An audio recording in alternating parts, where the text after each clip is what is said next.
very essential because sometimes it has been said as a metaphor of the internet, the cloud is a familiar glitch. But when contributing with computing, the meaning gets bigger and fuzzier. So I think this sentence is really critical one in the present age, because we sometimes talk about the cloud and then we talk about the fog, edge, mist, cloudlets, and finally we are looking at the edge computing. So I think the cloud computing has a many forms which we have to realize. I don't need to give much more right background of the cloud computing. Everybody of us know what is the importance of the cloud computing and what kind of the research work is going on. Of course, there are the many concerns in cloud computing. Right, the connectivity is one issue, and then there is a security.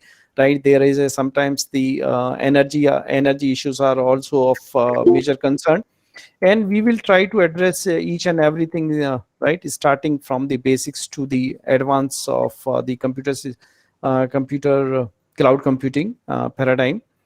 And everybody is looking because it has been defined as a cheap platform for the computing, and you need not to spend too much of money in establishing any business or any cloud computing facilities.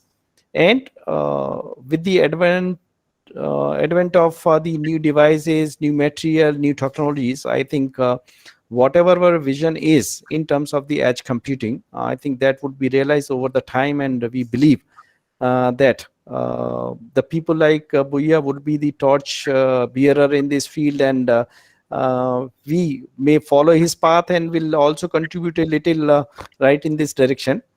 And being NIT Sikkim is a new institution just established in last 10 years. So we have a very basic infrastructure right now, but we are trying hard to develop this NIT Sikkim also one of the hub of the research, right? And we believe that over the time when we will be having sufficient infrastructure, we may also contribute right in a various domain of the computer science. IoT is also becoming a big area of research, and cloud can be the backbone for the IoT also. So that is also there. And I believe realizing the very numerous applications, and the fact that the cloud is going to be the backbone of all the applications, really sincere efforts are required in all domains of the cloud computing. That is essential. And with this, I think in the brochure of the FDP, we have already mentioned that we will be covering right the cloud computing, green cloud computing, and then we will be ponder a little bit on the traditional cloud computing, then fog, and then the edge computing, and maybe a little bit of the mobile edge computing also. But the bottom of all these technology lies the virtualization, and then the VM migration, or the energy concerns, or the scheduling and the load balancing.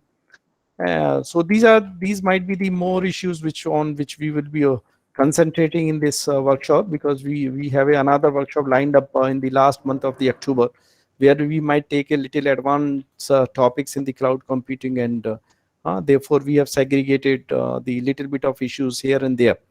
And with this, I once again welcome all the participants from across the India for attending this workshop. And I was told that there are more than 200 participants online, and we would try to broadcast on the YouTube also, so the more participants get benefited. So once again, I welcome my all the participants. At the same time, I appreciate all the hard work done by the team of the NIT Sikkim, because any event you are going to organize needs lots of background preparation.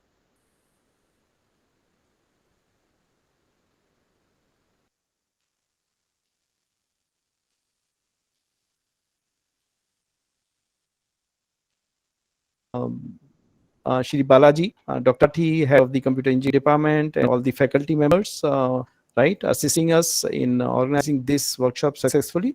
And I hope that we will be able to give you some content or the takeaways from this workshop, which will be very fruitful and help you in teaching as well as your research. With this, I once again welcome you all, and Jai Hind, Jai Bharat. Thank you so much, sir, for your encouraging words.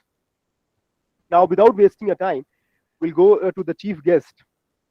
And it's my privilege to introduce the chief guest to the participants of this workshop. Though Professor Rajkumar Bhuiya need no introduction, but for the awareness, Professor Rajkumar Bhuiya is the Redmond Berry Distinguished Professor and Director of Cloud Computing and Distributed Systems Laboratory at the University of Melbourne, Australia. He is also serving as a founding CEO of Manjira Soft, commercializing its innovations in cloud computing. He has authored over 850 publications and 7 textbooks, including Mastering Cloud Computing, published by McGraw-Hill, China Machine Press, and Morgan Kaufman for Indian, Chinese, and international markets, respectively. Dr. Bhuiya is one of the most highly cited authors in computer science and software engineering worldwide, with H index of 149, G index of 322, and more than 1 lakh citations. Dr. Bhuiya is recognized as Web of Science highly cited researchers for 5 consecutive years since 2016. IEEE Fellow Scopus Researcher of the Year 2017 with excellence by elsewhere, and the best of the world in computing system field by Australian 2019 Research Review. Software technology for grid cloud and fog computing developed under Dr. Bhuiya's leadership have gained rapid acceptance and are in use at several academic institutions and commercial enterprises in 50 plus countries around the globe. Manjira Soft's Aneka Cloud technology developed under his leadership has received Frost New Product Innovation Award. He served as founding editor-in-chief of IEEE Transaction on Cloud Computing. He is currently serving as editor-in-chief of Software Practice and Experience, a long-standing journal of field established 50 plus years ago. For further information, you may go on his personal website. NIT Sikkim is also feeling privileged for congratulating Professor Bhuiya for his recent achievement for being awarded with Research Innovation Award by IEEE Technical Committee on Services Computing. With this, I would request Professor Rajkumar Bhuiya to kindly enlighten us with your keynote speech, sir.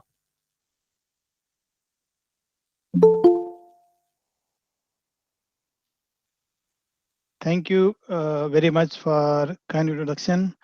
So I'd like to begin with thanking Professor Govil for inviting me to be part of this 5-day faculty development program at NIT Sikkim, and very glad to know that the participants are coming from across the country. So it really has a national feel and presence. Then of course, due to all this pandemic that we are facing, so it's all virtual event, but I can see many of you assembled in the campus. Then looks like our director is alone. Otherwise it would have been much more in-person event. So hopefully in the future, last few years I interacted with Professor Govil, and we were exploring possibility of visiting an IT campus in person. But I was thinking to do in 2020 or so. Then again, I think looks like we now can only look forward to 2021. So sorry, 2022. 2021 is almost getting over. So hopefully by 2022, our international travel will resume nicely, and we can, really meet in person. So this topic that is chosen for FDP, fog and its computing. So these are very trendy and timely topic, especially to support the emerging applications which are also driven by such as sensing, mobility, especially Internet of Things. So henceforth this workshop will definitely, I'm sure other speakers, and I'll also talk about so how this edge and for computing will support creation of smart applications driven by IoT. IoT's Internet of Things are primarily the input and the actuation, those parts, but this edge or a fog integrated with the cloud will provide a backend infrastructure, like a foundation infrastructure necessary for supporting the application. And then I can see the whole program that is spanned across a week with having multiple resource persons on covering different topics for 5 days. We should definitely give a enough rich knowledge, but not only knowledge. Perhaps if it is in person, it would have been some hands-on experience that would have been even more effective. Usually, as you know, unless we practice, we don't remember. Otherwise, we just we listen from one ear and leave it from other ear, or maybe we don't even listen also. So I think hands-on experience is very, very important, and we all know that programming is art.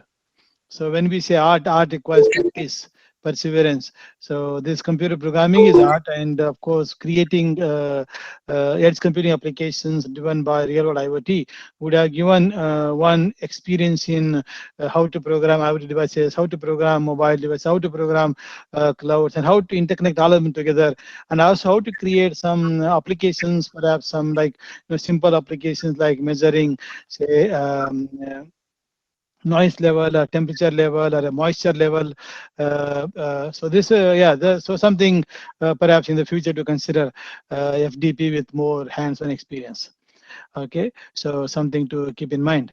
So of course, it is always a pleasure and honor to be part of this event. So I like to thank Govil and all of you for again providing opportunity to be part of this opening event as a guest. Thank you.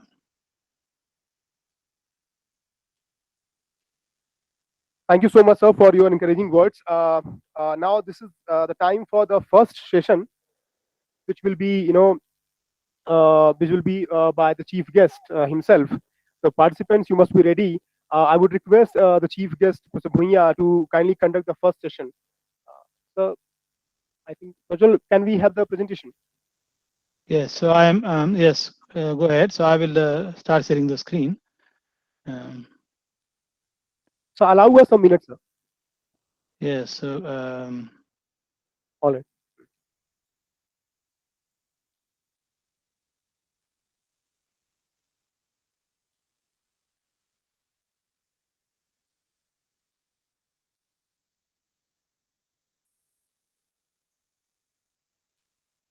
Okay, so you can see my slides now?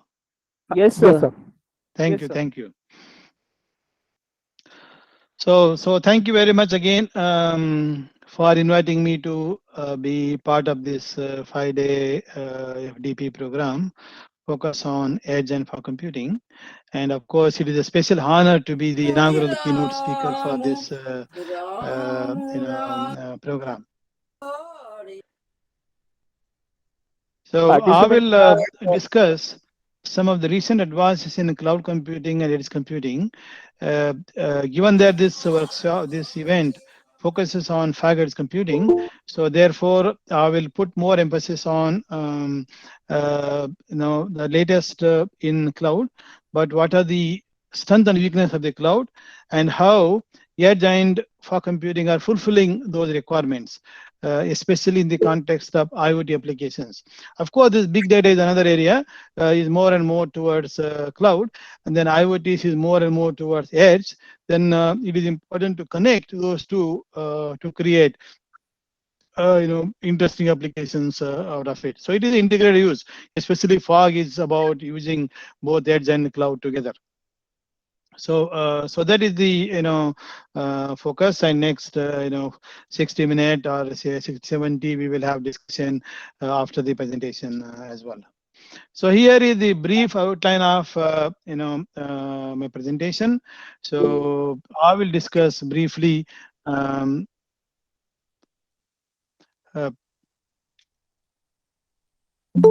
initially I will start with discussing the computing paradigms. Just in one slide, discuss about how different computing paradigms have emerged to meet requirements of different application, and also which is also enabled by emergence of different technology as well. Then discuss about cloud at a glance very briefly. So their idea is to identify the latest trends in the technology and the newer applications.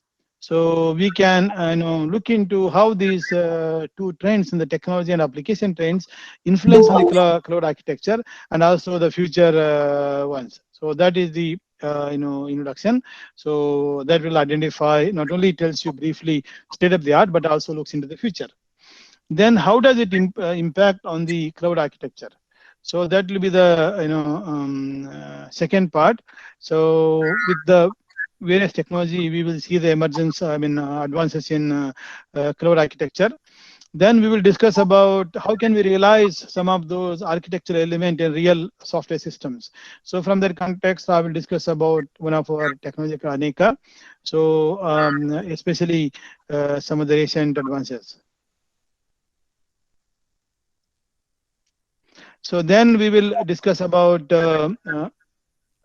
Internet of Things, IoT, the trends in this area, and then the kind of applications, and then especially large-scale deployment of IoT. So that creates a challenge for cloud-centric solution. Therefore, we need to shift towards edge and fog computing. So then we will discuss about new computing paradigms for IoT application, which is essentially edge and fog computing, and of course integrating with so many other things. So not only conceptual, but then we'll also discuss one of the software system called FogBus we developed, and then demonstrate how this FogBus can be used for healthcare application.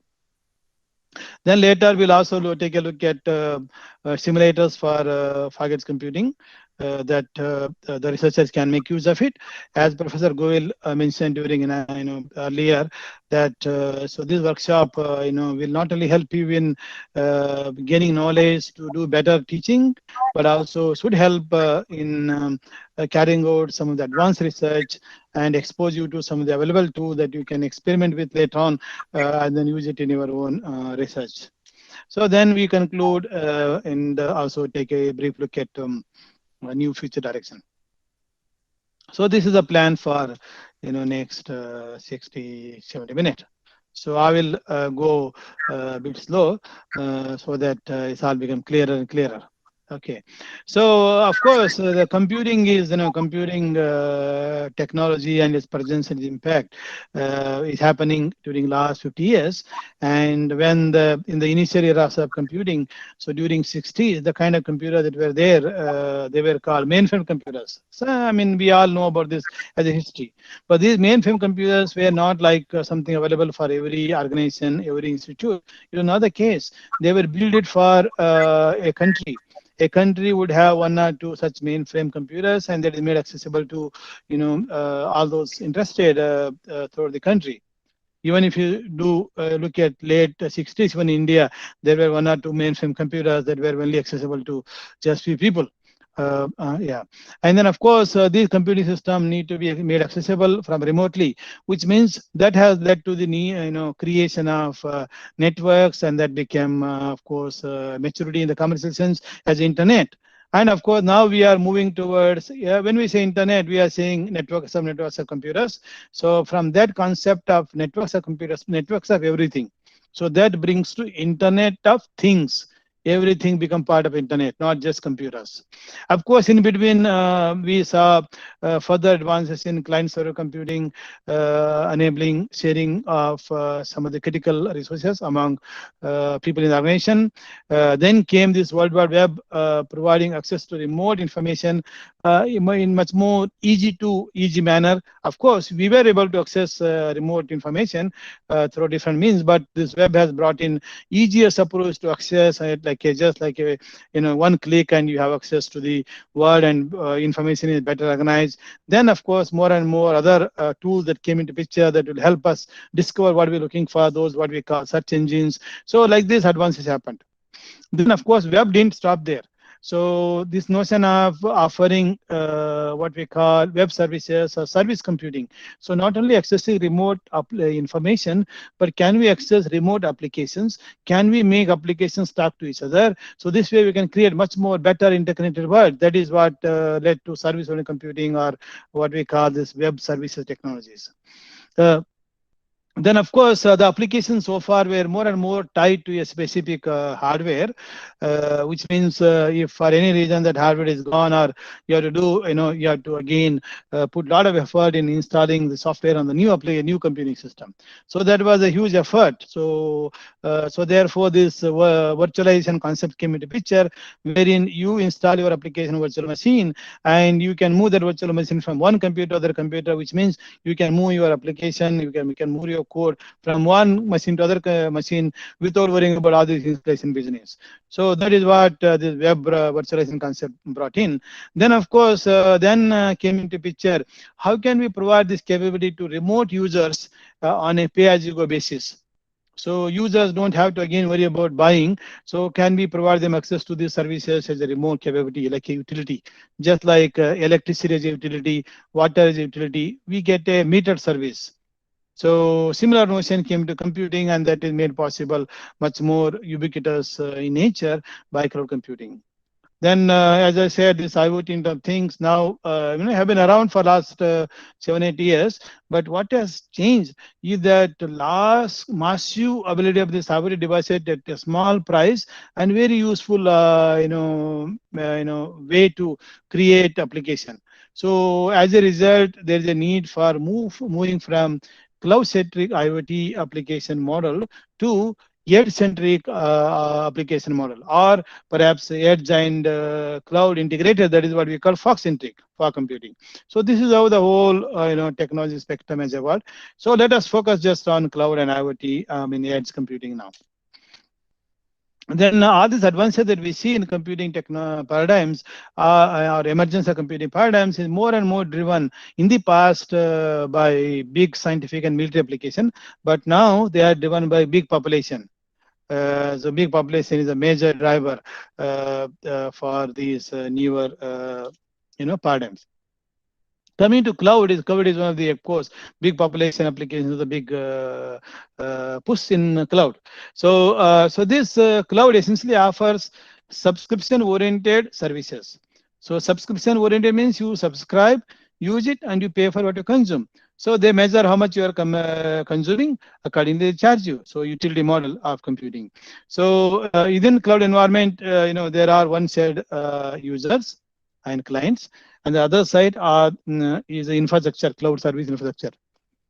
So this cloud service infrastructure as end user, we don't need to know where they're physically located. They are somewhere in the network and available to us, and abstract resources, and the resources that are available can be compute resources, storage resources, network resources. They are called infrastructure service, or they can be platform level, or they can be application services. So depending upon your interest, what you want to do. So if you are someone want to host your own application services, then you rent infrastructure. Or if someone just want to use application for your data analysis, then you use a software service. There's a top level service. So here what you see is users may subscribe to one service provider. That doesn't mean that this one does everything for you. Actually, so multiple services from multiple providers are combined together and delivered to users. So that is what we see, capability delivered to end users as services. So and the service provider side, it looks like one provider, but they are actually using service from multiple provider, combining together and delivering it to you. So this is the model most cloud applications are harnessing, and there are many applications of that nature that benefit from such a model. And what are those? Briefly, we'll take a look at, and then we move on to the advanced things. So the traditional scientific and commercial applications are quite successfully harnessing, then providing this capability to small and medium businesses very easily at a small price, such as CRM and ERP, customer relationship management, and enterprise resource planning system.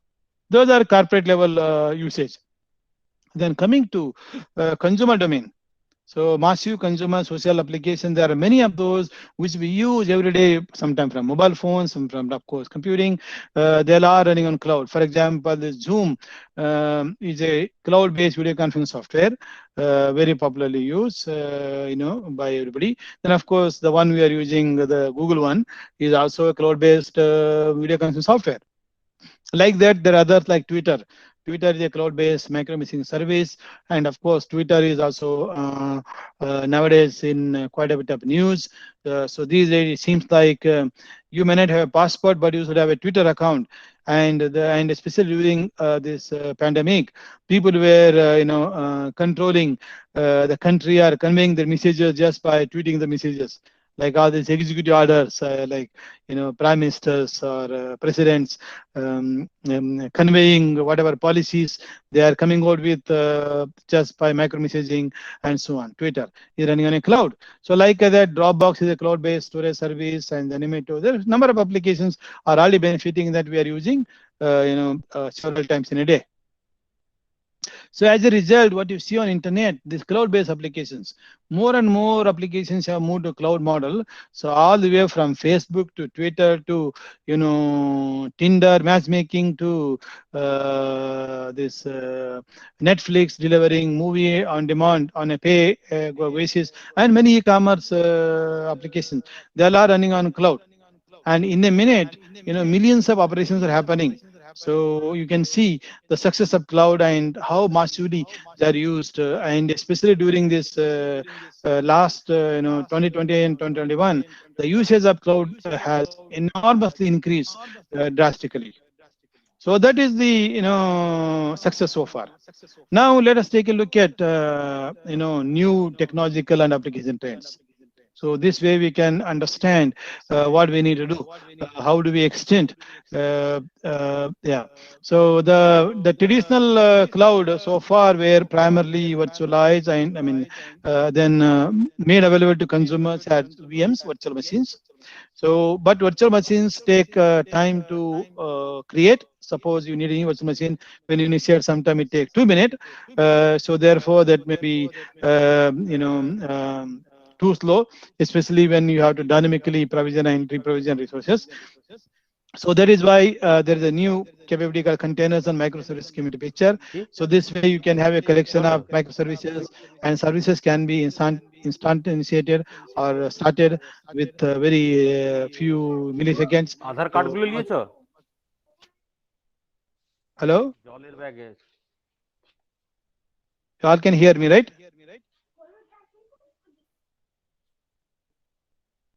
Yes, sir. Yeah, okay. So microservices. Yes, sir. Okay, thank you. Because sometimes I hear a background. Prajwal, ask everybody to be silent. Sir, we mailed them regarding the policy during the session, but they are not compiling with that. Okay. I think all the participants are requested to follow a little bit of basic ethics. Please keep your mic off. Yes. Sometime you have as a master, you might be able to forcibly mute everyone. Yeah. Okay, no problem. So this is a regular challenge. That's all right. So next is this Internet of Things. Then of course other like big data. So enterprises are collecting a lot of data. IoT is generating a lot of data. What do we do with it? So this is where the emergence of edge infra computing. Then there is something called serverless computing. Rather than having application tied to a specific server, so we want to engineer in such a way that it can easily easy to create and scales more easily. So then came this software-defined networks. So this is moving from compute virtualization to network virtualization. So that means we want to make more and more physical elements virtualized. So that means we can easily control them, manage them to deliver the best services to consumers. Then of course we also know about this blockchain. So blockchain is mostly associated with digital currency like bitcoins. But the same blockchain approach can be used for creating trustable services. Can we create trustable cloud, trustable edge computing services? So this way, when we deliver results to the consumers, so they can trust on it. Especially for healthcare, when we collect data through IoT sensors and send it to edge or cloud and process it, and the results come back. And it's very important, absolutely important, to make sure that the results are trustable. No one has tampered or integrated, is maintained. So blockchain can be used, and I will share about this later on, how blockchain we integrate into edge and for computing. So that can also be another newer area to look into. So then from the application perspective, now AI and machine learning or deep learning, so these applications are gaining very popularity, and we need to ensure that these applications can be nicely supported by these edge, what they call, people talk about edge AI, and also cloud approach as well, especially to support the training of those models. So then applications of variety, and these days more and more people think about how can we create COVID relevant applications, whether they're healthcare or just carrying out the business. So what advances we need to do to technology and making sure that they are actually workable. So during last 18 months, we see this virus has caused a lot of issues, threatening life itself, and businesses shut down, impacting on education and so on. But having said that, cloud and internet network-based technologies have played an immense or important role in ensuring that we still run the business, run the education. So as a result, during last 18 months, the use of cloud has escalated very drastically. So this is cloud plays a very important role. Then coming to application, AI-oriented applications are many, and these technology need to be further advanced in such a way that we can support this application. So these days, edge-centric AI is also gaining very popularity. So just by looking at the set of various kinds of applications that one can build based on AI, of course, this is a technique that can be applied to any computing software systems, which involve in data analytics and making better prediction and better service delivery. And all the way these applications range from healthcare to recommendation system in between, like autonomous car, driverless car, a better security system, of course, then better approach towards financial engineering and the banking and so on, where these AIs play important role. So having understood the technological trend, application trends, now let us take a look at cloud architecture. How do they influence on their architecture? And how do we engineer these systems in such a way that we can support requirements of a newer application and benefit from the new trends? So that is the focus now. So this cloud architecture, what we see is, in this case, I'm talking about market economy, market oriented. So because these services are paid services, and users are consuming the services, and users have different quality of requirement. Sometimes they are in urgent, sometimes they are relaxed. So depending upon urgency or relax, the price for the services will change. So relax one may be lower cost, and then urgency may be a bit higher cost. So so that means users are thinking from economic perspective, and at the same time the providers are also providing services, and different providers charge different prices. Therefore, we have to keep this market approach in our architecture. So within cloud environment, when we look at, so what is there? So there is a data center, for example, in one place, and multiple places like this, geo-distributed data centers, and each of the data centers essentially have collection of servers that are interconnected. So interconnected servers, and these servers are not directly rented to users. What they rent is virtual machine. So you specify your requirement. According to your requirement, a virtual machine with certain compute capability, storage capability will be created, and that virtual machine is mapped to a physical machine. And of course, where do we map which physical machine? That depends. The mapping can be within one data center, or multiple data center, or within one server. A big server with multi-core can accommodate a couple of virtual machine, depend upon the configuration that is promised to users. So here, these virtual machines are created based on user requirement. So users have certain requirement to the cloud. Accordingly, virtual machine is created, and it is mapped to a physical machine. On that virtual machine, you are running the application. And obviously, the demand in an application can change with time.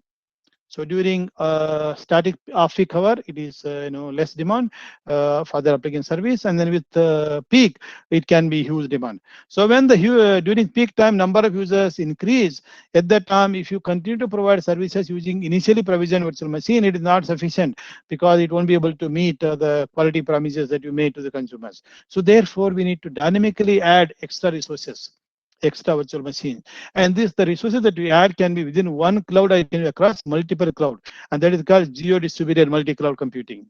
And this is another area is gaining very, very popularity, because you don't want to, to provide resiliency of services. So if it is there is only one provider or one data center, then for any reason the data center become unavailable due to network failure or maybe system failure. There are many reasons. So then the whole world will collapse, especially service-oriented business world. So therefore, we need to make sure that these are continue to be available. That requires you to be able to provision across multiple clouds. Then of course you offer services. And also when you go for multiple cloud and the clients, the users coming from different countries, we need to provide them a best response time from network perspective. Also, this is where SDN is useful, software defined network within a cloud and across end to end from cloud to the end user. So this is another area, the network function virtualization, NFC function virtualization itself can also be done. Network function, not only compute function but also network function. So then when number of users decrease, at that time you shrink. So reduce the allocation for that given set of application service. So by doing this, we can use resources efficiently. So we cannot be going for a static model. It has to be dynamic model. And this property is called elasticity. And this elasticity property is very, very important from multiple perspectives. From the perspective of using resources efficiently, that means you don't want to waste the resource that are provisioned. You have to use efficiently. So that is only possible when you are able to expand or shrink by moving the virtual machines or by consolidating them into few set of servers. By doing this, you will use resources efficiently. And by doing this, your cost of services will be minimal. That is cost efficient services. By doing this, you can also increase energy efficiency. Why energy efficiency? The cloud data centers are consuming enormous amount of energy. If you look at energy consumption of cloud data centers worldwide, they are consuming energy more than entire India. You can see huge amount of energy consumed. So therefore, we need to think in terms of how do we create energy efficient management for the cloud, and how do we create energy efficient algorithms, how do we create energy efficient services. So there are lots of issues there to look into. So the software level knobs to manage the configure dynamically, the CPU dynamically configure memory, dynamically configure the network. All of these are very much important to provide quality of services. So that is about system architecture, elasticity, dynamic provisioning, depend upon user quality of service requirement. So this is the conceptual. Now I will discuss how we realize some of these concept in Aneka. Especially I'm going to talk about more latest work in this area. The first, Aneka is a cloud application platform for creating elastic application. So Aneka comes with two types of two key components. The first one is software development kit. This SDK contains different APIs and models of application programming, such as thread model, task model, MapReduce. So these you can use to create application, and once you create application, you can deploy that application either on an enterprise cloud or a public cloud. Enterprise cloud can be as simple as setting up a cloud within your computer science department, and which is what NIT Sikkim has done. So there is a enterprise cloud where, and then applications that are built using Aneka SDK can run there. Or so if someone is using a public cloud where they rented infrastructure, so there Aneka can also be used to run application or used together. So that is done by the second component, which is runtime SRE. So because of these features, we say Aneka is the world first platform supporting multiple cloud application programming models, which can be deployed across multiple clouds, geo-distributed clouds. So that is what it makes it very, very unique system. Then when we go deep inside Aneka, the architecture, what is it actually that makes it so unique? So it makes the architecture which we follow is a container-based service node architecture, where every element that runs on a different virtual machine is actually a container, Aneka container. That Aneka container has fundamental services, and these fundamental services can be extended to meet needs of extended to realize different models of programming like thread, task, and MapReduce. We have actually used those services to create thread model, task model, MapReduce, and of course you can also create your own programming model if you have a new idea for a new way of programming clouds, for example. So that is, and of course there are a few other project tools. And once you build, you can deploy in private, public. And when you say public, there are varieties of public clouds, like one offered by Microsoft called Azure, one offered by Amazon called AWS, EC2, then Google, IBM. Everyone is actually offering. So, but their access interface are different. So Aneka has various adapters that so that you can use these capabilities in an efficient, seamless manner. So this is in brief what Aneka is. And of course, over a period of time, we have advanced this Aneka technology constantly to meet requirements of different application, and also change in service providers. So we accordingly extended and created a know-how to help potential users to create new application. So starting with initially from engineering to now more and more geared towards supporting AI deep learning application, for example. So that is the latest version of Aneka. This Aneka also supports multi-cloud computing. So when we say multi-cloud computing, different cloud service providers, they have their own interfaces, access interfaces for accessing those infrastructure clouds. So for example, if you want to create a virtual machine, you want to spin a task on that virtual machine, each company has their own interface. Like Microsoft Azure has its own way of doing, then Amazon has its own way of doing. Even within the same cloud provider like Azure, the different versions have got different way of doing. Azure 1.0 is different from Azure 2.0, Azure 3.0. So very much different. And if this is changing like this, and if you are someone building application, you really can't go on changing so much just for new release of that infrastructure software. What do? So if you build using Aneka, Aneka has various adapters and plugins that takes care of that job for you. So you don't need to worry about low-level access interfaces. You can simply focus on application engineering. The rest of it is done by Aneka for you. So within Aneka, we support plugins for varieties of vendors. For example, Azure, then Amazon, AWS, then VMware, and also Gen Server from Citrix. Then we also support OpenStack. Like for example, OpenStack is a software that you can use to create an infrastructure cloud. So Aneka can be on top of it to support this application programming. So those application programming skills are so important for students when they finish, and then real world needs those skills to be able to create such interesting application. So these are some of the newer capabilities that Aneka has. The use of Aneka is, has been used for many applications for different, some of our, corporate customers. And of course, even the universities have created many interesting applications. So let me briefly share 2, 3 of these. For example, China Railways Rolling Corporation. So they built a locomotive design, rendering solution using Aneka. Then in India, ISRO, Indian Space Research Organization, they have built solution for satellite image processing.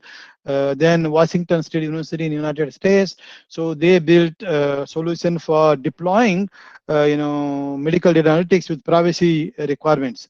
So when you're doing medical data analytics, so there are medical data sets that are sensitive, and such data sets you have to be careful where you want to store and analyze. So they have to be restricted to, for example, in-house hospital cloud. Then those which are non-sensitive can be done on a public cloud. So such a work is also published through Aneka. Then others like IIT Delhi did a work on deep learning for object detection on cloud, use Aneka. Then of course, a couple of healthcare application. Then this COVID-19, as you know, during last 18 months, several hundreds of thousand, 200,000 paper easily are published, and you don't have really time to go through so many papers. So how can we do analyze the data and get some answers quickly? So these are some of the applications where Aneka is used. So I will discuss few of these bit more in depth. The first from China Southern Railways. So as name indicates, building high-speed trains. Of course, before you manufacture the high-speed trains, you analyze what is the best scenario. Here is a design scenario of different trains and scenarios, and they need to analyze all these scenarios to find out what is the best optimal design. So they were doing on a focus server that took almost like a 24 hours to 4 days, that is 80 hours. So to minimize that time, they set up a private cloud using Aneka, and Aneka has a tool called Design Explorer. So using Design Explorer, you can compose this application as SPMD, single program multiple data, and then you can deploy on a private cloud. So as a result, what took 4 days on a single server, they were able to do it in 2 hours. So this way, you are able to minimize, the discovery time. So what is a suitable, design? So you don't need to wait 4 days. You can just get answer in 2 hours. Now you might say, so there is also sometime even more urgency. So you don't have a 2 hours to wait. You want answer in 10 minutes. What do we do? The local resource takes 2 hours, and I want answer in 10 minutes. So within Aneka, we have this multi-cloud plugging service, as I mentioned. So you can simply go to Design Explorer. There you set deadline, quality of service deadline is equal to 10 minutes. Now you want to use the remote cloud services that are priced and paid services. So you want to control how much you spend to get things done. Therefore, you set a budget. Deadline is equal to 10 minutes. Budget is equal to say, budget is equal to say 200 rupees. So you define the requirement. Now Aneka on your behalf, you already gave it the deadline limit and budget limit. Then application requirement is known. So based on this, it figures out which are the resources that we providers and resources that we can actually run dynamically to meet this need. Because requirements are also not only time but also budget limit. Accordingly, it runs on your behalf and gives results within that deadline, for example. So this is a very unique concept that Aneka has. This is what we call market-oriented resource management. So there are various resource provisioning and techniques are there to support it. So that was from China. Then coming to healthcare. So healthcare, of course, is a great concern these days. So here, so we saw how to integrate IoT and cloud services to support the healthcare services. So for example, here the sensor collecting data from the go to mobile phone, mobile same to the cloud. So in the cloud environment, this ECG data analysis service built on top of Aneka and running on Amazon or private or public cloud. Now the users, the patient data is collected. So this data analysis request is sent to cloud, and of course different users have a different timeliness requirement. Some want answer in 5 minutes, some want answer in 24 hours, some want answer 12 hours, depending on the requirement. So accordingly, we need to plan and allocate the request, appropriate resources to the request, and deliver them as per the requirement, yet minimizing the cost of computation. So this is integrated of sensing, mobility, analytics, and cloud. And we have shown this demo. So when Professor Govil visited us in Melbourne some 2-3 years ago, at that time we have shown him several Aneka demos as well. So here you can see we connected the sensor to person hand, and from there to mobile phone, data is transferred, then sent to cloud where actual processing is done, and it just came back. Just by looking at this graph, you can tell a lot about person health condition and status. So this is a healthcare application. So then moving to AI. Of course, AI applications can also be in healthcare, but we looked at AI for object detection, detecting objects. So where do we detect object from? Object from videos, object from camera images. Essentially, if you have got a camera real time, detecting the object in real time. So this kind of real-time detection, usually people use deep learning methods to do that. So there was a program called Deep.py. So this IIT Delhi researchers have cloud enabled this application, which means they are able to run the deep learning tasks across multiple nodes within cloud or multi-cloud, where these tasks are responsible for performing rapidly in real time all this image analytics for object detection.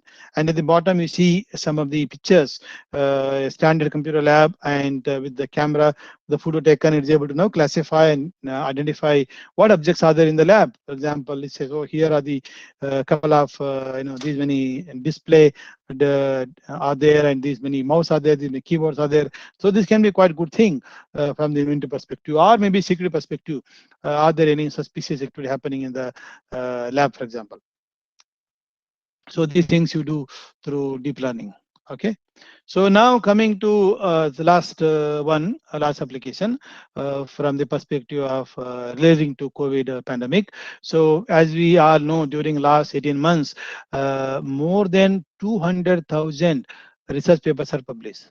More than 200,000, and these papers are coming from different domains, from medical, from economic, social, and politics, and of course computer science, like different domains. And let's say you want to find out what is the progress in vaccine, what is the best social distancing, what is the risk factor with the vaccine, and so on. So going through so many hundreds of thousands of papers is not feasible at all. So therefore, we can actually sort them, identify them, suitable ones, and rank them. So that is made possible in Aneka by creating a machine learning based classifier of these papers based on your keyword. Then the classifier, of course, can be done on a single machine, but that takes a lot of time. We want to do in real time. So this is where Aneka is applied. So you can see here we are able to support creation of multiple tasks. He is doing different data analytics and giving results in within a few minutes, quickly in timely manner. So when we looked at this performance evaluation with using multi-nodes, wherein if you provision one virtual machine or one system, it took something like almost 20 minutes. The same thing you can do by harnessing 4 or 5 servers in 4 minutes or so. So you can see the discovery time is minimized. So this is very much like a search engine for COVID research publication.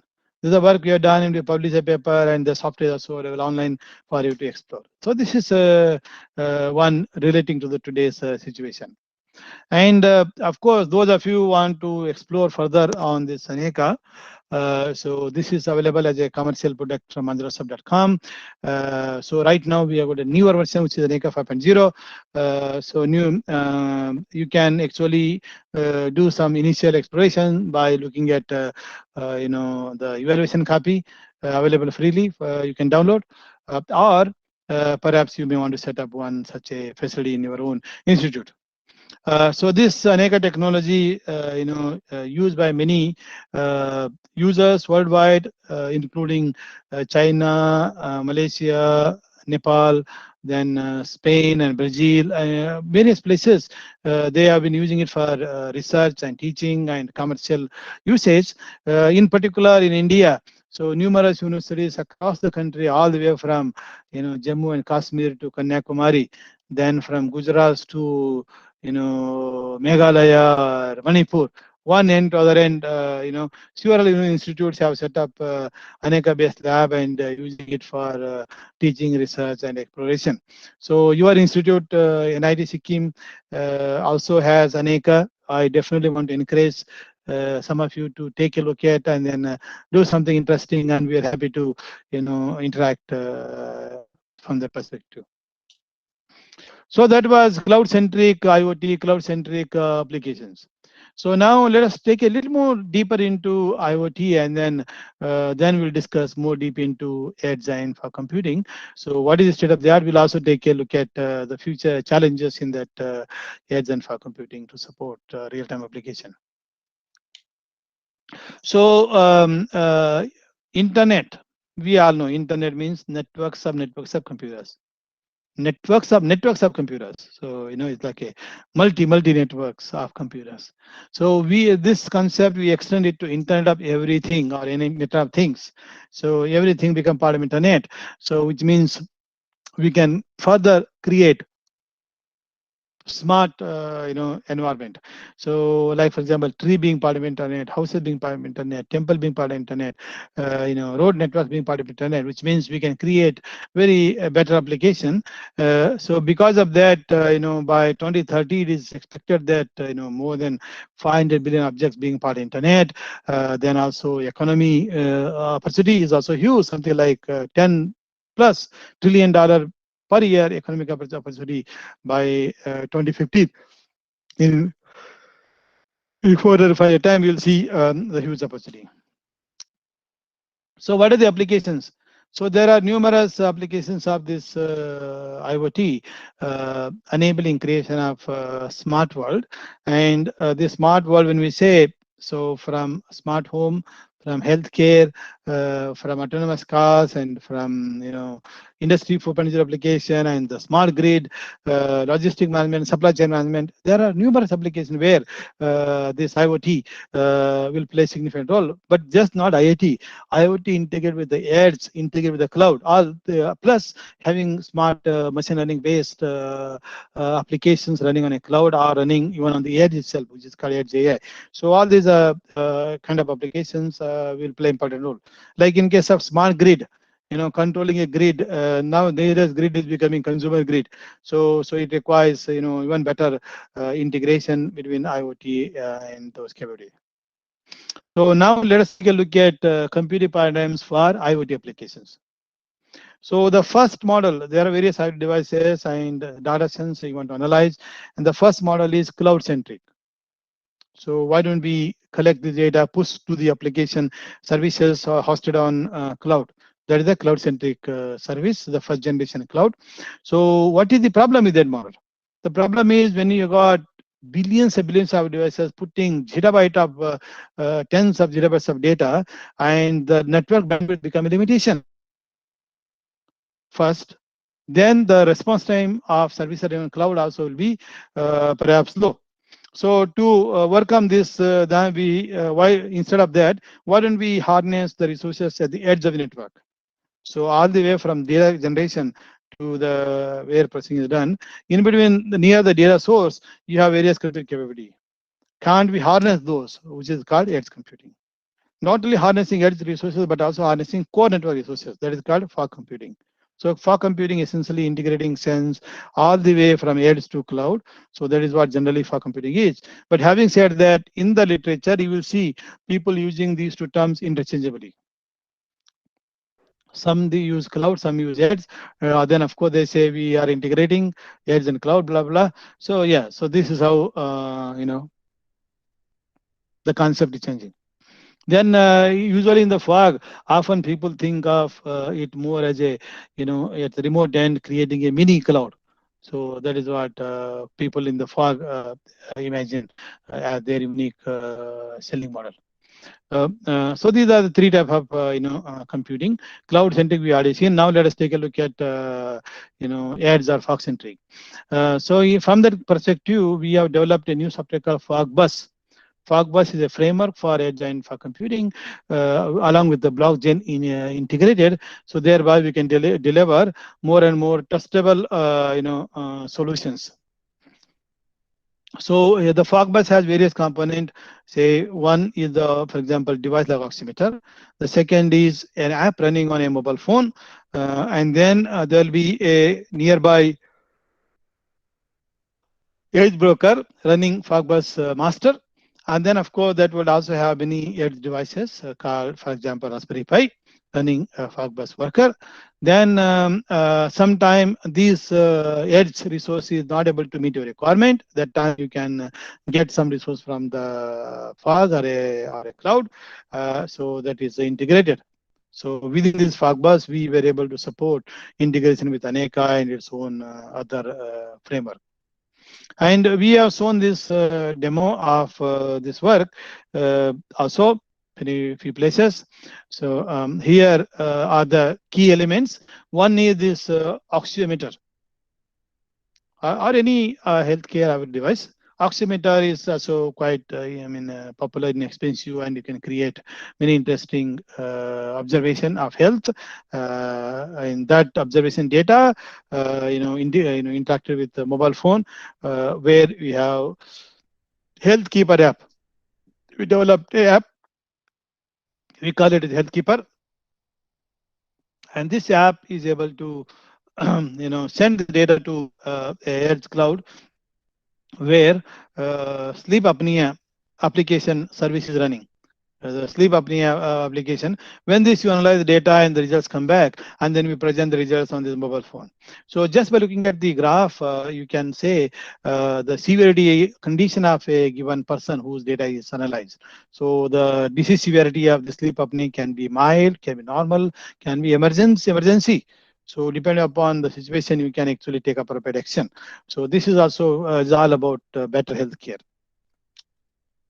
And this also we have shown, and here you see we connected that oximeter to this person hand, and the data collected and the data analyzed on the edge. So this is more of a laboratory experiment setup. So these are actually these are Raspberry Pi, very small matchbox sized computer that can run Windows or Linux, and put Aneka's components and then analyze for the given application. And if the edge is unable to meet all the needs, something can also you can get from cloud. So that's an integrated use. So this Aneka also, as Fogbus also has this blockchain. As you all know, blockchain essentially chain of blocks of data. A data block. So you create a forward link and then also backward. Then also, so these are encrypted using some encryption technology. But the chain, and if somebody has tampered any data set, then it looks like chain is broken. If chain is broken, then you can say the results, I can't trust it. And this is very important in healthcare area. So that was Fogbus, and we recently further enhanced this Fogbus based on containers for better integration of this IoT and the engineer system, and very highly scalable and loosely connected. So this is the high-level design of Fogbus 2. If you just search for Fogbus 2 in internet, so you will find this open source software we released very recently. For global world consumption. So that was all practical things. Even in cloud, Aneka is for building a real application running on a real computing system for real data. That's all practical. So, but the people who want to do research in cloud, resource management, for example, they need a simulator, because the practical environment is not big enough to conduct a large-scale experiment. Even if you got, but it is difficult to conduct repeatable experiment. So therefore, we come out with this simulator for cloud computing called Cloud Sim. So during last 10 years, again, Cloud Sim, different versions are released. The most latest is Cloud Sim 5. Soon we'll release Cloud Sim 6 also with different capability. So as I mentioned, the way the computing technology trends changes from virtual machine to microservice and so on. Similarly, we also introduce those in Cloud Sim as well. So then that was for cloud computing. So similarly, for fog edge computing, we developed a new simulator called iFogSim. So this is for modeling and simulation of edge fog environments for IoT application. Therefore, you can create number of IoT devices with characteristics and generating data and sampling data, then building a technique that will show you better approach to resource management scheduling. So this way you can do better. So that is the research toolkit. Again, similarly for iFogSim, we also produce the new version of this iFogSim. Essentially, iFogSim 2, which is iFogSim 1 plus new services such as mobility and then orchestration. These capabilities are very essential for creating autonomous cars kind of applications. Okay, smart city autonomous cars, because the car as a thing is moving. So it has got sensors, already sensors, but it's a moving object. So we need to support those through mobility support. So mobility modeling and so on. So you can see this is a Cloud Sim 1, then various extension to build this Cloud Sim 2. So this is also CloudSIM 2. Just last week we released publicly, and if you just search for iFoxSIM 2 or 1, you will find links to the paper and also software code released in public domain for the benefit of everyone. So many people are doing interesting work with iFoxSIM also. So this is my final example. Now coming to this COVID-19 pandemic, also where you can edge and cloud in fog can play. So as you know, during lockdown time during March or even last year, so in places like Noida with multi-story buildings, Noida, that's near New Delhi. So multi-story buildings, and of course each floor has multiple houses. Then there are lockdown, can't come out.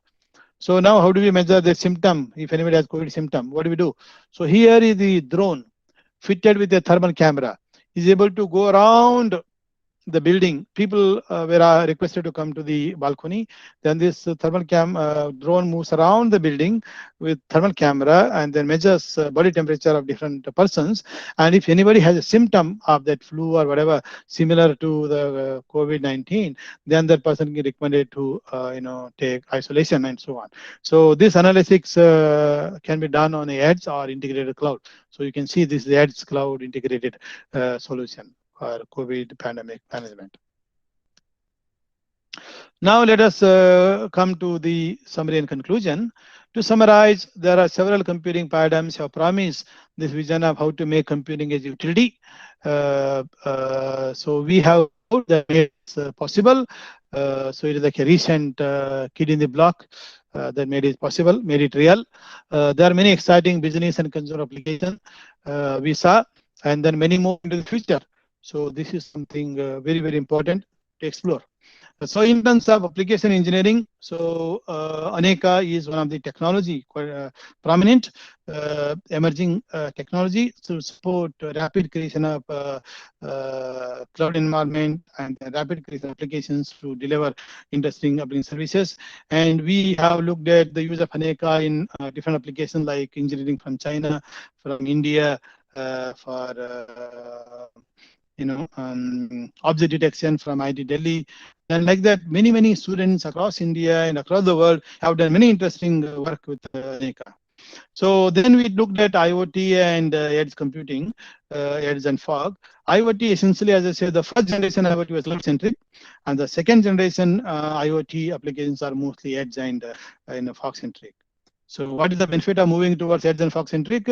Is that first, this integration will help achieve deliver low latency services to applications that need real-time service, and also is minimizing the load on the internet. If all of them push data to cloud, is internet cloud, this is a big problem. So those are solved.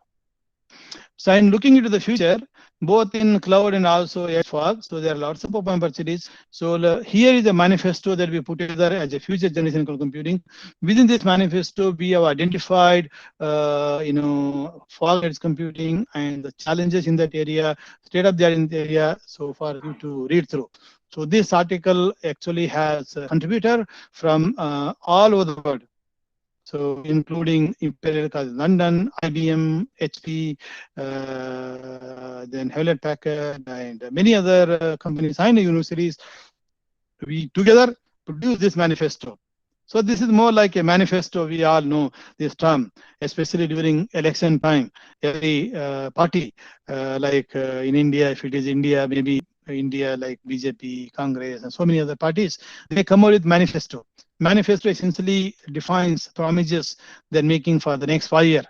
So if you vote for us, we will try to fulfill those promises that we're making. That is what manifesto talks about. But anyway, here also we put together manifesto identifying the direction and future direction for the field. And in my opinion, this manifesto has so many challenges clearly defined and discussed, that one can carry out for up to 2030. So within this manifesto, we also talk a lot about energy efficiency aspect. So I thought I didn't have time to discuss, but looks like I have. Let me see if I can share this this one. I mentioned that this cloud environment consumes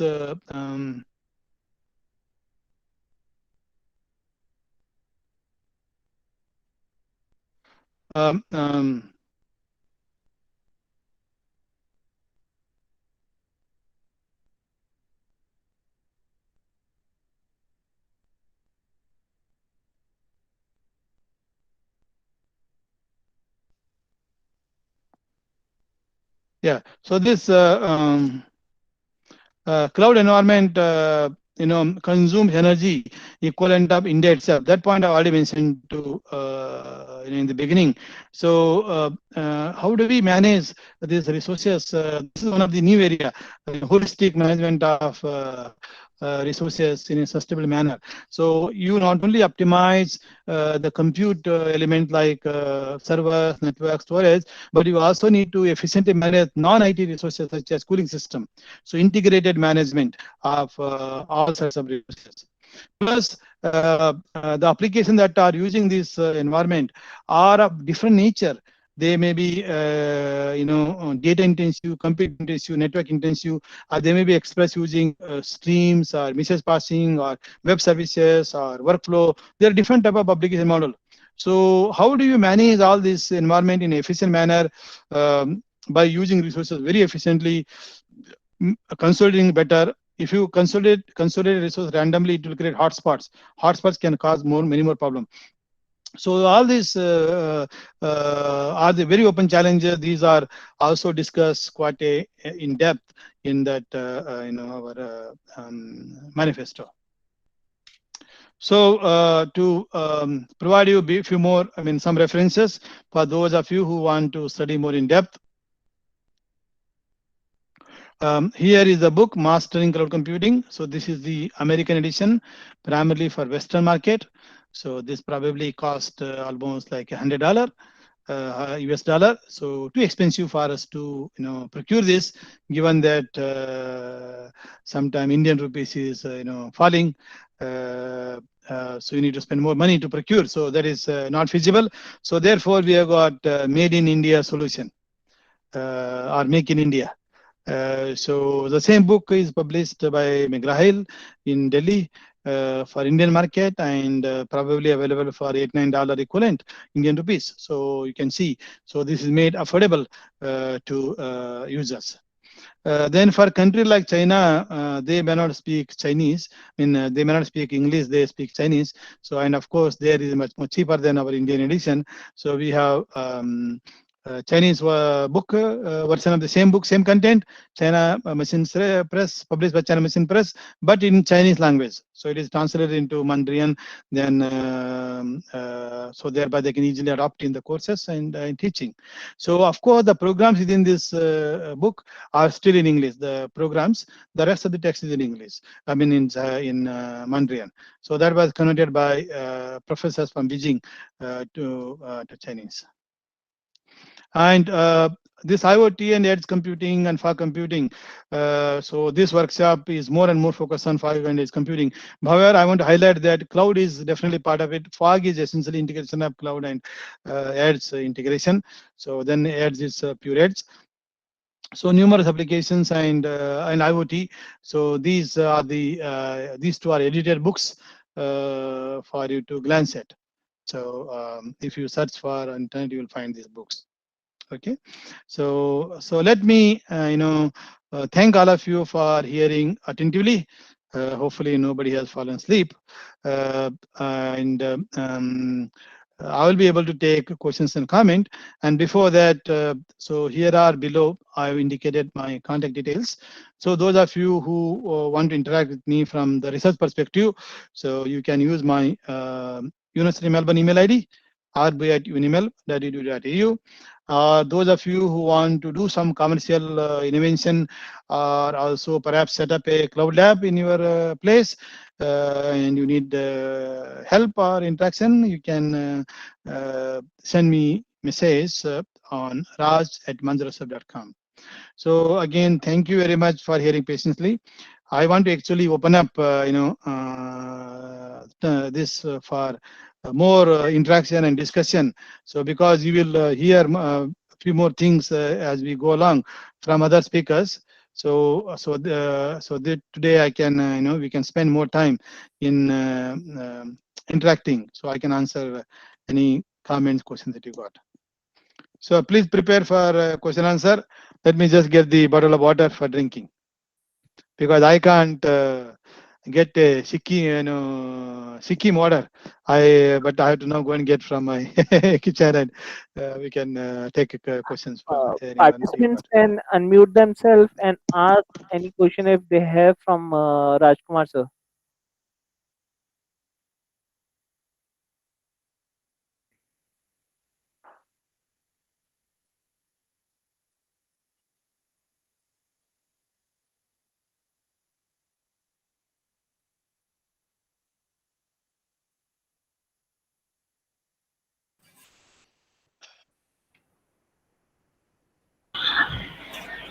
If anyone need to type, they can type in the chat also.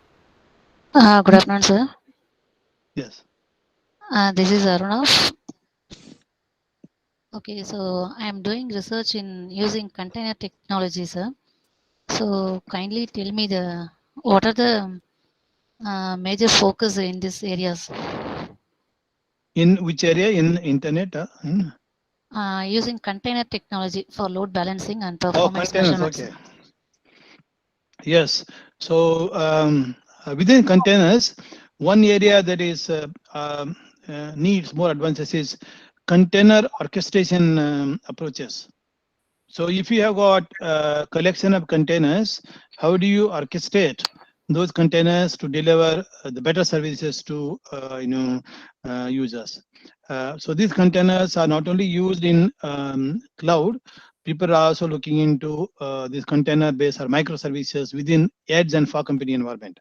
So even more prominent. So there are these orchestration approaches, orchestration algorithm for or policies for orchestration of containers. So that's one prominent area. Then of course there are many other, these days people also talk about security and privacy. So using microservices in such a way that to meet your, privacy or security requirement, based resource management based orchestration of containers. So that is another area to look into. Then of course you can also look into reliability, then cost aspect. If you think of reliability, you might replicate a lot of containers.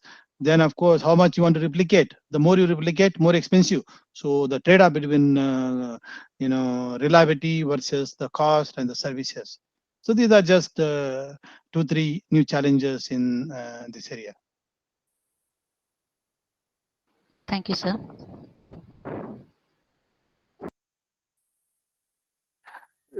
Sir, there are some questions in the chat itself. Yes. Sir, the I first can let me. from Subarao, he is asking that, sir, can you please give us the insight on 5G technologies and edge computing? Okay. Yeah, these days people talk about 5G, 6G, and so on. Then finally it become Modi ji. Modi is not in India now. But anyway, this 5G.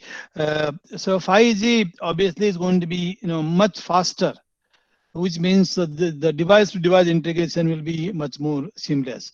So this will play even better role with IoT. So these are the sensing devices.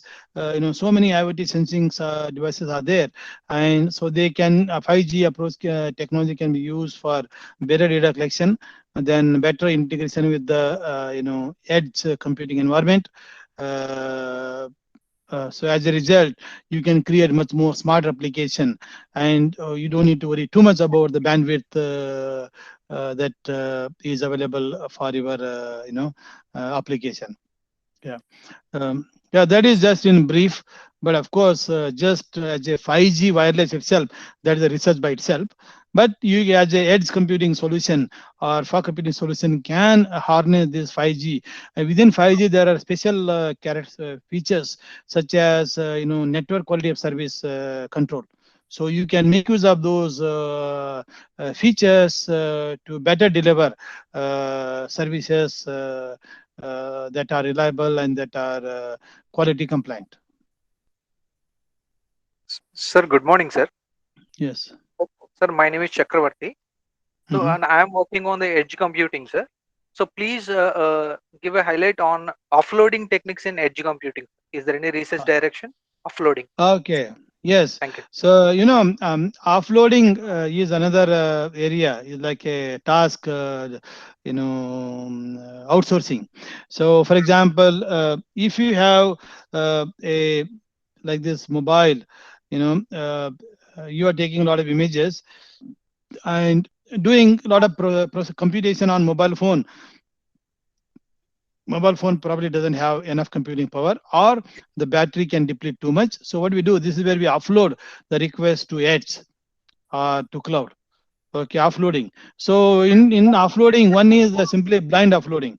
Everything that data you collect, you offload it to edge. That's the one. The second approach can be, maybe sometime offloading doesn't make sense. If you are with IoT, for example, capturing every few microsecond massive amount of data, you don't want to simply upload it to edge or a cloud also.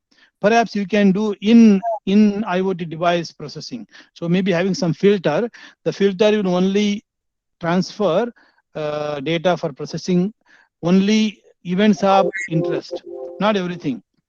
Okay, some events that are interest are sent it, the rest is not there. So that means you have to develop offloading policies. So upload policy can be based on power, budget, can be based on the quality of service, can be based on this data event of interest.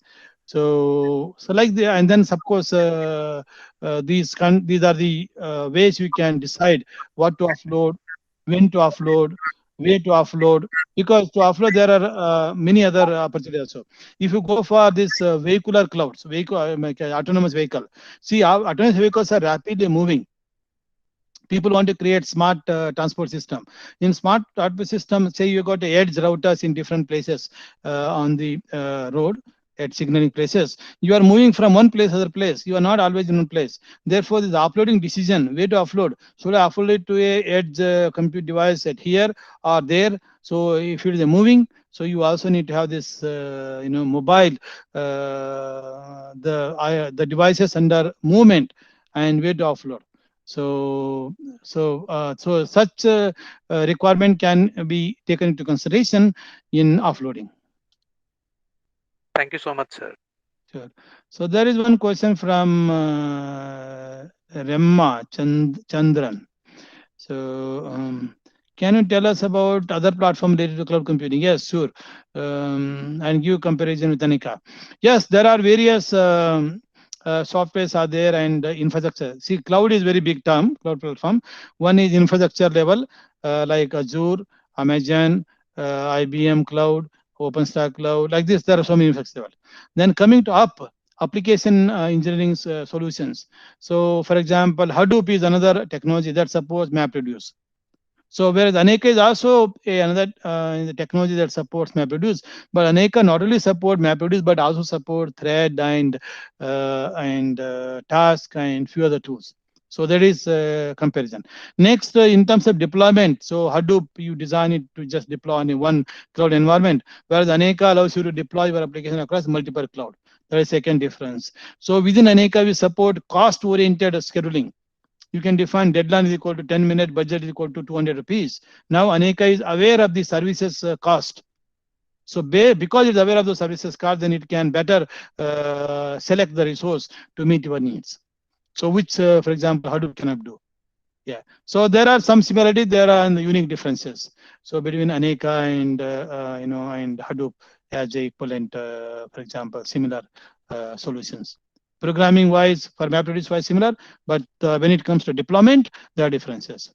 Then coming to, for example, tomorrow you have come out with a new idea for creating a new programming model. In Aneka, we have extensible features. You can create your own. So this way we support rapid computer science research. Then you want to create your own scheduler, publishing scheduler. Within Aneka, we have got APIs that you can use to plug in. So these are features, Aneka is designed by, our research. So we kept in mind of researcher requirement especially because they want to extend, they want to create their own policy, they want to write the published paper to facilitate that. Those things we made. Those are mostly useful for advanced researchers. So not the beginners primarily learn programming, application programming. Then once you go deeper, and then you go for these advanced features. Thank you, sir. Sir, I have one more doubt. Sir, myself Ramya, I'm from Kerala. So I have one more doubt, sir. Sir, can you explain the single sign-on concept in multi-cloud environment? Is it possible, or So, explain, sir? sorry, what concept? Single sign-on, one-time login, sir. Okay, single sign-on. Yes, okay. See, single sign-on, which means if there is a federation of clouds, for example, I will take ISRO, Indian Space Research Organization. ISRO has cloud data centers in multiple places. They have center in Hyderabad. They have center obviously in Trivandrum in Kerala. They have center in Ahmedabad in Gujarat. And they also have center in Delhi. Like this, multiple places. Each of the places, they have their own small scale cloud environment. Now, so each center is doing their, their research and whatever within their local cloud. But if they, for some priority purpose, they have to use multiple clouds. So this is a single organization. They can have a federated identity of a single sign-on. So then, if I can single sign-on and then I have a ID as a person belonging to ISRO, I should be allowed to use other resources in a seamless manner. So rather than authenticating to each and every resource with single sign-on, I can use all of them. So this is how you can actually implement. So this ultimately depends on the implementation also. Then the single sign-on, even people are in networking through federated network. People are going, for example, so there is a university network called EduROM. So let's say I am a Melbourne University. In fact, my current say wireless connection, my University of Melbourne email ID and University of Melbourne password. So I am in University of Melbourne network. I have access to internet. And tomorrow I go to another university which is under EduROM Federation. When I go there, so it will automatically connect me to the network wireless over there. How does it do? It of course know that the local virus, but because the federated, they say, hey, this ID is actually from Melbourne University. Let me ask Melbourne University. Is it belong to Melbourne University? If it says, then it will automatically provide me access. So I don't need to authenticate again. So this is a federation single sign-on approach. The same thing is applicable, but that requires a cooperation of multiple providers. It can't work with everybody. So if they decide to cooperate, then it will work. So at least within a large organization with having divisions across the country, they can go for it. Then even the companies themselves, for example, like IBM. IBM has presence all over the world. So they can implement federation identity within their own cloud usage. Is that clear? Yes, sir. Thank you. Okay. So there are a few more questions typed in the chat box. KP Singh is asking which language is suitable for work in iFoxim. iFoxim is implemented in Java.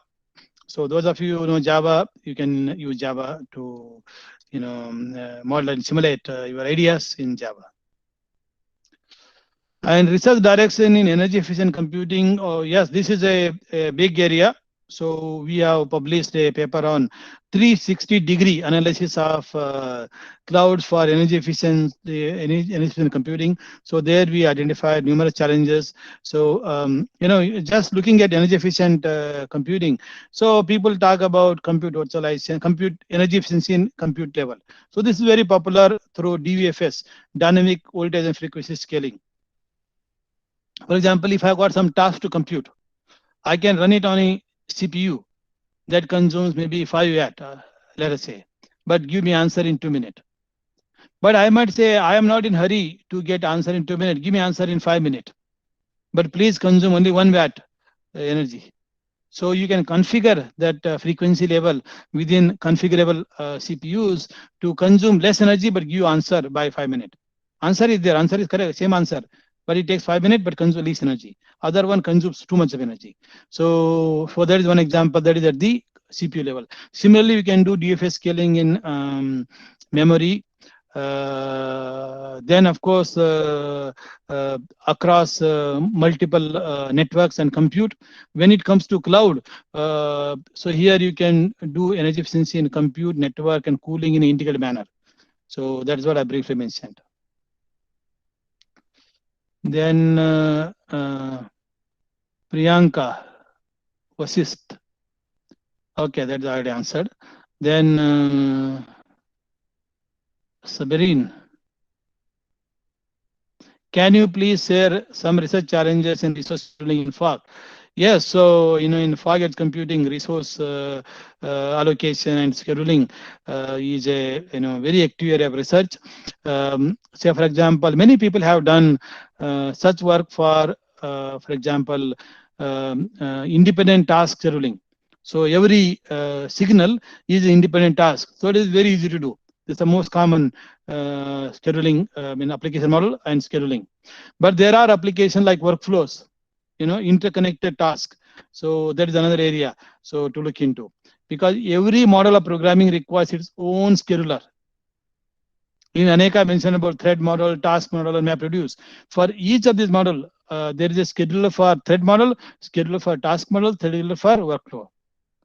Yeah. Similarly, you can explore in fog edge computing area for different modes of programming.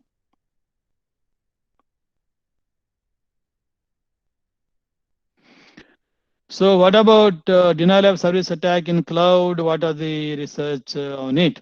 Yes, so this security is another big area, denial of service attack. The more popular your cloud service become, and there is high chance that people target to do denial of service attack on that. So imagine somebody has created denial of service attack on, say for example, this Google video conferencing software. So at that time, we will not be able to use it for our conference. So what do we do? So there are systems that actually constantly monitor the traffic flow on the internet. If they feel that some traffic flow is actually suspicious and it is seems like causing a denial of service attack, then immediately block those. That is one of the way of doing. That is within cloud environment, they can also in cloud concept is you provision resources elastically to meet the application need. But if the attackers are actually, the requests are actually attack requests, not the real one, that time you should not have provision with unnecessary waste of resource. The integration of traffic flow analysis with the resource management techniques of approach of cloud helps manage denial of service attack better.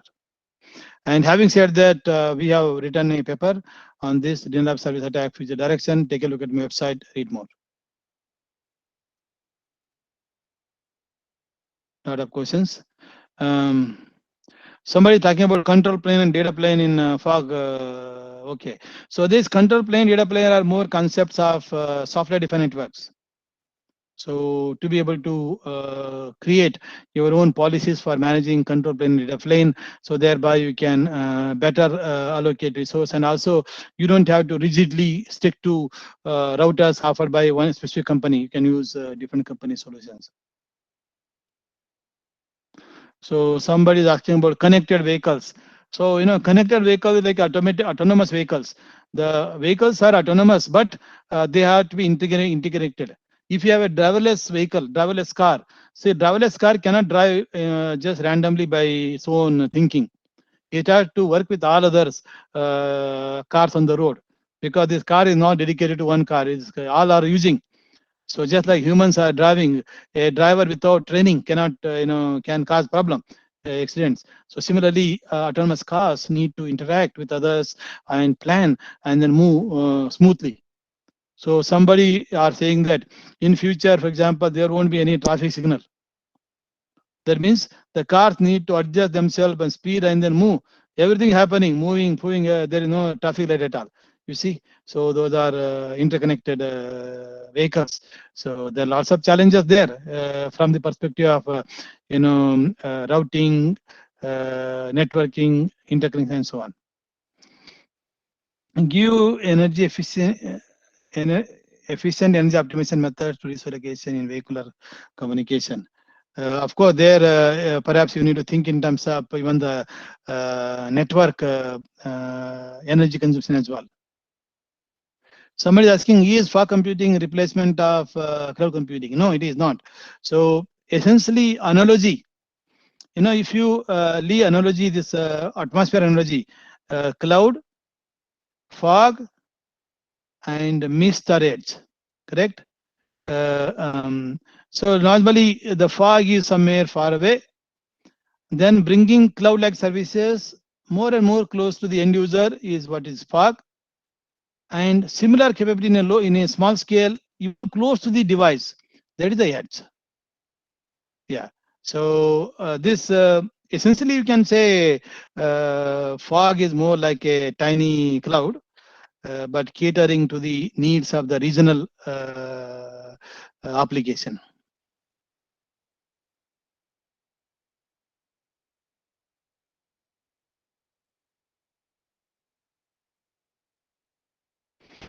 Somebody is asking about what are the challenges in combining fog and blockchain.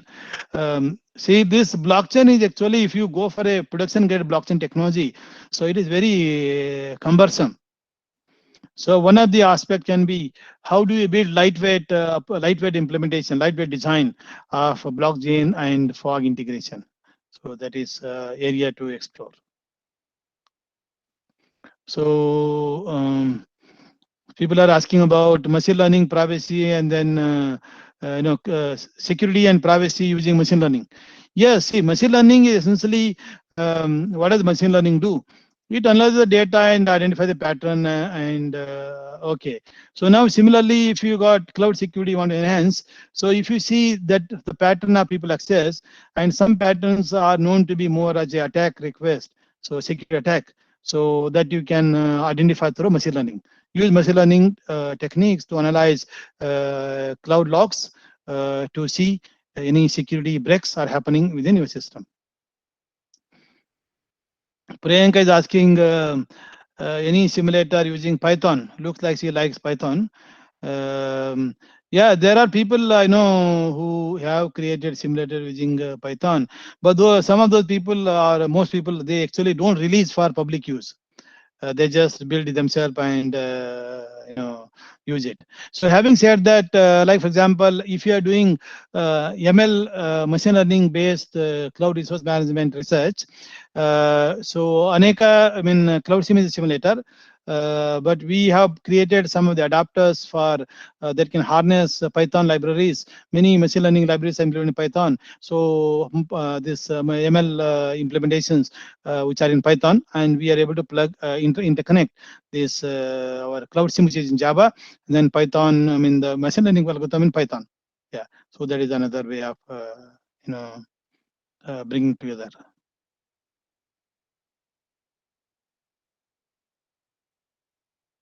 Some questions sometimes repeating, so I'm skipping them. So only the one which are a bit new answering. So mobile edge computing and multi-access edge computing. Yeah, what is the difference between this mobile edge computing and multi-access edge computing? So there are similarities, there are differences. All these multi-access networks, the people who are working in much more networking domain, they know. So their people are introducing much more network-aware edge computing. Then the standard mobile edge computing, maybe not so much aware of that, but most of it is actually sort of similar. Okay. So those are message. Some of the questions in message, but it will be nice if you can just ask real time instead of typing your questions. We still have 96 people, so you can unmute and ask a question.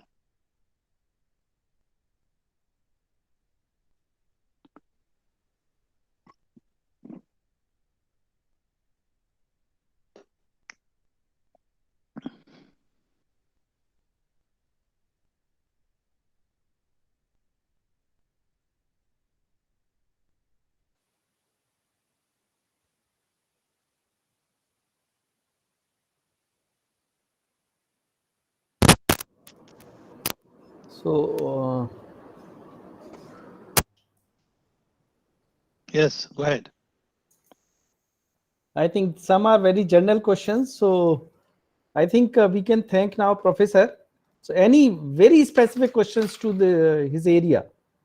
See, these all are the general questions, and we have many sessions you can ask the people over there, right? So any specific question which really pertain to, right, some high dimensional research. Hello. Yes, KP Singh. Yes, sir. I have a important question. Yes. From research point of view, sir. Just Yes. as a beginner of the research in the area of the fog and edge computing, how to narrow down the research dimension? Like if I want to specify the topic, then what is the way, sir? What is the method? Okay, sure. No, this is a question applies to any research area, how to narrow down a topic.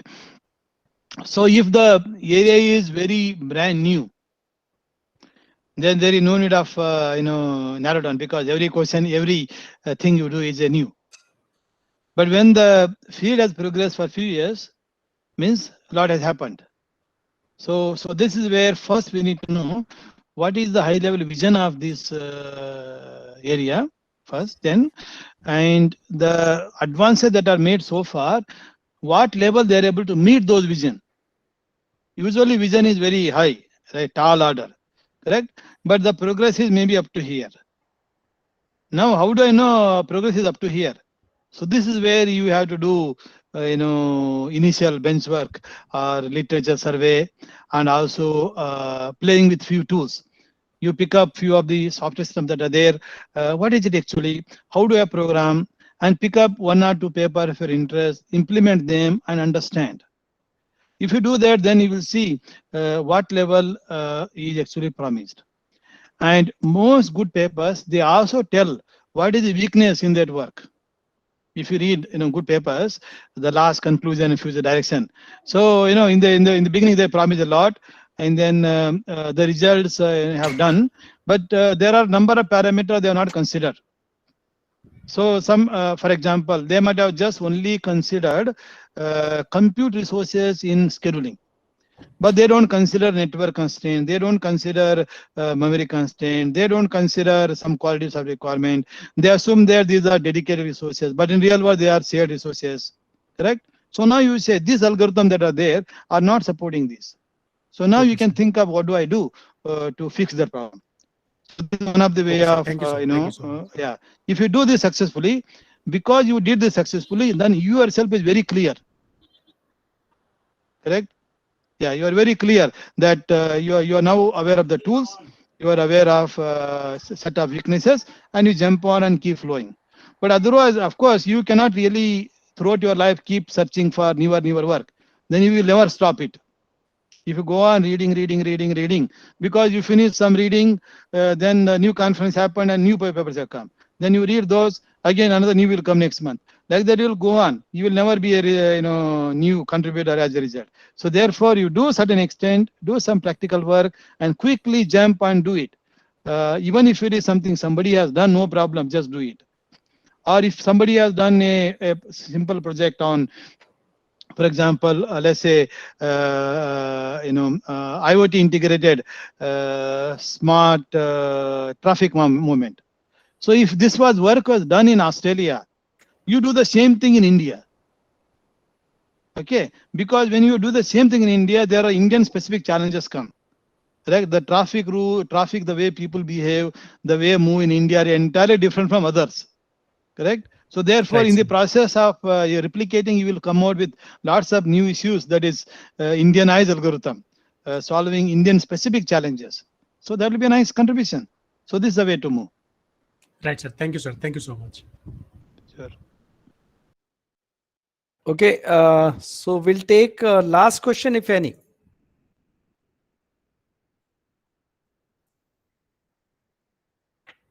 I think it's a very nice session, and so much of input to all the participants. Only thing what the professor has said, you have to remember, right? The programming is an essential task, and you have to implement something to realize the importance of that. And of course, there are many platforms and which we can explore, and we might conduct, let's say, I will find out one workshop on this Aneka specifically, because as you said, this is a very fine tool, and at times the people are not knowing how to use it. So I'll ask you whenever you can spare time, and you can let us the resource persons known to us, and then we can plan something. So I'll like to use a separate mail for that one, and we Yes, will discuss. definitely. Yeah. So, So we can yes, do one. I think online that is very, workshop. very important. We all the young faculty at times really struggle in working on these simulators. So I think we can help them big way. So that's the one thing that came to my mind after your a lot of discussion on this. And with this, I am highly thankful for your time and the acceptance.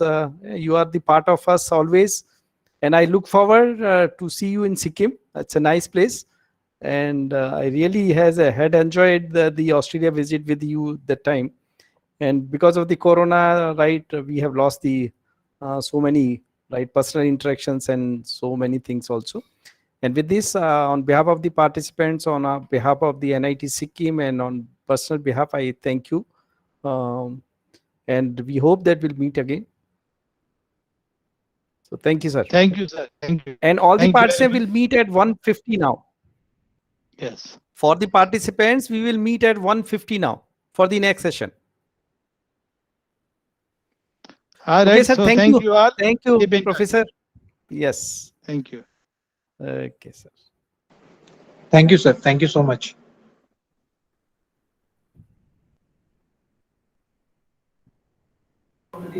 Thank you, sir.